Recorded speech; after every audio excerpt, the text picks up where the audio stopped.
Bible പാരായണം 4-ാം ദിവസം. പ്രിയ ദൈവമക്കളെ, ബൈബിൾ പാരായണത്തിന്റെ 4-ാം ദിവസമായ ഇന്ന് ഈ നിമിഷം വരെ നമ്മളേവരെയും കാത്തുപരിപാലിച്ച ദൈവത്തിന് നന്ദി പറയുന്നു. അധ്യായം 4 തുടങ്ങുന്നതിനു മുൻപ് അധ്യായം 3-ൽ ഇങ്ങനെയാണ് വായിച്ചു നിർത്തിയത്.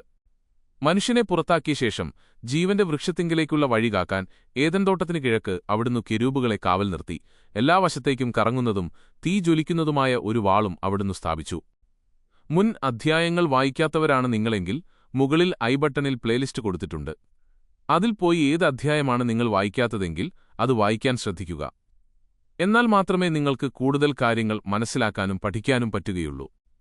നമുക്ക് ഒരു നിമിഷം നമ്മുടെ കണ്ണുകളെ അടയ്ക്കാം. എന്നിട്ടിങ്ങനെ പ്രാർത്ഥിക്കാം. എന്റെ ഈശോയെ, ഇന്നൊരു ദിവസം കൂടി അങ്ങയുടെ മുൻപിൽ നിൽക്കാൻ ഭാഗ്യം തന്നതിന് നന്ദി പറയുന്നു. ഇന്ന് ഞങ്ങൾ ജീവനുള്ള വചനം 4-ാം അധ്യായം ശ്രവിക്കാനൊരുങ്ങുമ്പോൾ എന്റെ ഈശോയെ, എന്നെയും എന്റെ കുടുംബത്തെയും കാത്തുപരിപാലിക്കണമേ. എന്റെ കുടുംബത്തിലുള്ള ഭിന്നതകളും കലഹങ്ങളും എടുത്തുമാറ്റണമേ. യേശു കൈനീട്ടി അവനെ സ്പർശിച്ചുകൊണ്ട് അരുളി ചെയ്തു, എനിക്ക് മനസ്സുണ്ട്, നിനക്ക് ശുദ്ധി വരട്ടെ. തൽക്ഷണം കുഷ്ഠം മാറി അവനു ശുദ്ധി വന്നു. ഈ വചനത്തിന്റെ ശക്തിയാൽ എന്നെ തൊട്ടു സുഖപ്പെടുത്തണമേ. എന്നിലും എന്റെ കുടുംബത്തിലുമുള്ള കടബാധ്യതയെ എടുത്തുമാറ്റണമേ. എന്റെ ജോലിസ്ഥലങ്ങളിലും യാത്രകളിലും കൂടെയായിരിക്കണമേ. ആമേൻ. Universal Lord and King, Lord of all the world, Christ the King. Universal Lord and King, Lord of all the world, Christ the King. Universal. അധ്യായം 4. കായേനും ആബേലും. ആദം തന്റെ ഭാര്യയായ ഹവ്വായോട് ചേർന്നു. അവൾ ഗർഭം ധരിച്ചു കായേനെ പ്രസവിച്ചു. അവൾ പറഞ്ഞു, കർത്താവ് കടാക്ഷിച്ച് എനിക്ക് പുത്രനെ ലഭിച്ചിരിക്കുന്നു. പിന്നീട് അവൾ കായേന്റെ സഹോദരൻ ആബേലിനെ പ്രസവിച്ചു. ആബേൽ ആട്ടിടയനും കായേൻ കൃഷിക്കാരനുമായിരുന്നു. ഒരിക്കൽ കായേൻ തന്റെ വിളവിൽ ഒരു ഭാഗം കർത്താവിന് കാഴ്ച സമർപ്പിച്ചു. ആബേൽ തന്റെ ആട്ടിൻകൂട്ടത്തിലെ കടിഞ്ഞൂൽ കുഞ്ഞുങ്ങളെ എടുത്ത് അവയുടെ കൊഴുപ്പുള്ള ഭാഗങ്ങൾ അവിടുത്തേക്ക് കാഴ്ചവച്ചു. ആബേലിലും അവന്റെ കാഴ്ചവസ്തുക്കളിലും അവിടുന്ന് പ്രസാദിച്ചു. എന്നാൽ കായേനിലും അവന്റെ കാഴ്ചവസ്തുക്കളിലും അവിടുന്ന് പ്രസാദിച്ചില്ല. ഇതു കായേനെ അത്യധികം കോപിപ്പിച്ചു. അവന്റെ മുഖം കറുത്തു. കർത്താവ് കായേനോട് ചോദിച്ചു, നീ കോപിച്ചിരിക്കുന്നതെന്തുകൊണ്ട്? നിന്റെ മുഖം വാടിയിരിക്കുന്നത് എന്തുകൊണ്ട്? നീ ഉചിതമായി പ്രവർത്തിച്ചാൽ സ്വീകാര്യനാവുകയില്ലേ? എന്നാൽ നീ നല്ലത് ചെയ്യുന്നില്ലെങ്കിൽ പാപം നിന്റെ വാതിൽക്കൽ പതിയിരിപ്പുണ്ടെന്നോർക്കണം. അത് നിന്നെ കീഴടക്കാൻ ആഗ്രഹിക്കുന്നു, പക്ഷേ നീ അതിനെ ജയിക്കണം. ഒരു ദിവസം കായേൻ തന്റെ സഹോദരനായ ആബേലിനോട് പറഞ്ഞു, നമുക്ക് വയലിലേക്ക് പോകാം. അവർ വയലിലായിരിക്കെ കായേൻ ആബേലിനോട് കയർത്തു. ആ ക്രോധത്തിൽ അവൻ തന്റെ സഹോദരനെ കൊലപ്പെടുത്തി. അപ്പോൾ കർത്താവ് കായേനോട് ചോദിച്ചു, നിന്റെ സഹോദരൻ ആബേൽ എവിടെ? അവൻ മറുപടി പറഞ്ഞു, എനിക്കറിഞ്ഞുകൂടാ. ഞാൻ എന്റെ സഹോദരന്റെ കാവൽക്കാരനാണോ? എന്നാൽ കർത്താവ് കൽപ്പിച്ചു, നീ എന്താണ് ഈ ചെയ്തത്? നിന്റെ സഹോദരന്റെ രക്തം മണ്ണിൽ നിന്ന് എന്നെ വിളിച്ചു കരയുന്നു. നിന്റെ കൈയിൽ നിന്ന് സഹോദരന്റെ രക്തം കുടിക്കാൻ വായ്പിളർന്ന ഈ ഭൂമിയിൽ നീ ശപിക്കപ്പെട്ടവനായിരിക്കും. ഇനി നീ കൃഷി ചെയ്യുമ്പോൾ മണ്ണ് നിനക്ക് ഫലം തരികയില്ല. നീ ഭൂമിയിൽ അലഞ്ഞുതിരിയുന്നവനായിരിക്കും. ഇത് കേട്ടപ്പോൾ കായേൻ കർത്താവിനോട് പറഞ്ഞു, എനിക്ക് വഹിക്കാവുന്നതിലും വലുതാണ് ഈ ശിക്ഷ. ഇന്ന് അവിടുന്ന് എന്നെ ഈ സ്ഥലത്തുനിന്ന് ആട്ടിപ്പായിച്ചിരിക്കുന്നു. അവിടുത്തെ സന്നിധിയിൽ നിന്നു ഞാൻ ഒളിച്ചു നടക്കണം. ഞാൻ ഭൂമിയിൽ ഉഴലുന്നവനായിരിക്കും. കാണുന്നവരെല്ലാം എന്നെ കൊല്ലാൻ നോക്കും. എന്നാൽ കർത്താവ് അവനോട് പറഞ്ഞു, ഒരിക്കലുമില്ല.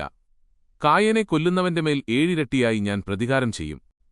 ആരും കായേനെ കൊല്ലാതിരിക്കാൻ കർത്താവ് അവന്റെ മേൽ ഒരു അടയാളം പതിച്ചു. കായേൻ കർത്താവിന്റെ സന്നിധി വിട്ട് ഏദനു കിഴക്ക് നോദ് എന്ന ദേശത്ത് വാസമുറപ്പിച്ചു. കായേന്റെ സന്താനപരമ്പര. കായേൻ തന്റെ ഭാര്യയുമായി ചേർന്നു. അവൾ ഗർഭം ധരിച്ച് ഹെനോക്കിനെ പ്രസവിച്ചു. ആ കാലയളവിൽ കായേൻ ഒരു നഗരം പണിയുകയായിരുന്നു. തന്റെ പുത്രനായ ഹെനോക്കിന്റെ പേര് തന്നെ അവൻ ആ നഗരത്തിന് നൽകി. ഹെനോക്കിന് ഈരാദും ഈരാദിന് മെഹുയായേലും ജനിച്ചു. മെഹുയായേലിന് മെഥൂശായേലും മെഥൂശായേലിന് ലാമെക്കും ജനിച്ചു. ലാമെക്കിന് 2 ഭാര്യമാരുണ്ടായിരുന്നു, ആദായും സില്ലായും. ആദായുടെ മകനായിരുന്നു യാബാൽ. കൂടാരവാസികളുടെയും അജപാലകരുടെയും പിതാവായിരുന്നു അവൻ. അവന്റെ സഹോദരന്റെ പേര് യൂബാൽ. കിന്നരവും വേണുവും വായിക്കുന്നവരുടെ പിതാവായിരുന്നു അവൻ. സില്ലായ്ക്കും ഒരു പുത്രനുണ്ടായി, തൂബൽകയീൻ. ചെമ്പുപണിക്കാരുടെയും ഇരുമ്പുപണിക്കാരുടെയും പിതാവായിരുന്നു അവൻ. തൂബൽകയീന് നാമ എന്നൊരു സഹോദരിയുണ്ടായിരുന്നു. ലാമെക്ക് തന്റെ ഭാര്യമാരോട് പറഞ്ഞു, ആദായെ സില്ലായെ ഞാൻ പറയുന്നത് കേൾക്കുവിൻ. ലാമെക്കിന്റെ ഭാര്യമാരെ എനിക്കു ചെവി തരുവിൻ. എന്നെ മുറിപ്പെടുത്തിയ ഒരുവനെയും എന്നെ അടിച്ച ഒരു ചെറുപ്പക്കാരനെയും ഞാൻ കൊന്നുകളഞ്ഞു. കായേന് പ്രതികാരം 7 ഇരട്ടിയെങ്കിൽ ലാമെക്കിനത് 77 ഇരട്ടിയായിരിക്കും. ആദം വീണ്ടും തന്റെ ഭാര്യയോട് ചേർന്നു. അവൾ ഒരു പുത്രനെ പ്രസവിച്ചു. സേത്ത് എന്ന് അവനു പേരിട്ടു. കാരണം കായേൻ കൊന്ന ആബേലിനു പകരം എനിക്ക് ദൈവം തന്നതാണവൻ എന്നവൾ പറഞ്ഞു. സേത്തിനും ഒരു പുത്രൻ ജനിച്ചു. അവനെ എനോഷ് എന്ന് വിളിച്ചു. അക്കാലത്താണ് മനുഷ്യർ കർത്താവിന്റെ നാമം വിളിച്ചപേക്ഷിക്കാൻ തുടങ്ങിയത്. കായേന്റെയും ആബേലിന്റെയും ചരിത്രത്തിലൂടെയുള്ള ഈ വായന വളരെ അർത്ഥവത്താണ്. ദൈവത്തിന് നൽകുമ്പോൾ അത് നമ്മുടെ മിച്ചം വരുന്ന ഒന്നായിരിക്കരുത്, മറിച്ച് ഏറ്റവും ശ്രേഷ്ഠമായതായിരിക്കണം എന്ന ഓർമ്മപ്പെടുത്തൽ ഇന്നത്തെ കാലഘട്ടത്തിൽ ഏറെ പ്രസക്തമാണ്. ഇന്നത്തെ ചിന്താവിഷയം 4 അധ്യായം വായിക്കുമ്പോൾ നമ്മുടെ ചിന്തയെ സ്പർശിക്കുന്ന പ്രധാനപ്പെട്ട ഒരു ഭാഗം കായേന്റെയും ആബേലിന്റെയും വഴിപാടുകളെക്കുറിച്ചുള്ളതാണ്. ഒരേ മാതാപിതാക്കളുടെ മക്കൾ ഒരേ ദൈവത്തിന് വഴിപാട് നൽകുന്നു. എന്നാൽ ഒരാളുടേത് സ്വീകരിക്കപ്പെടുകയും മറ്റൊരാളുടേത് നിരസിക്കപ്പെടുകയും ചെയ്യുന്നു.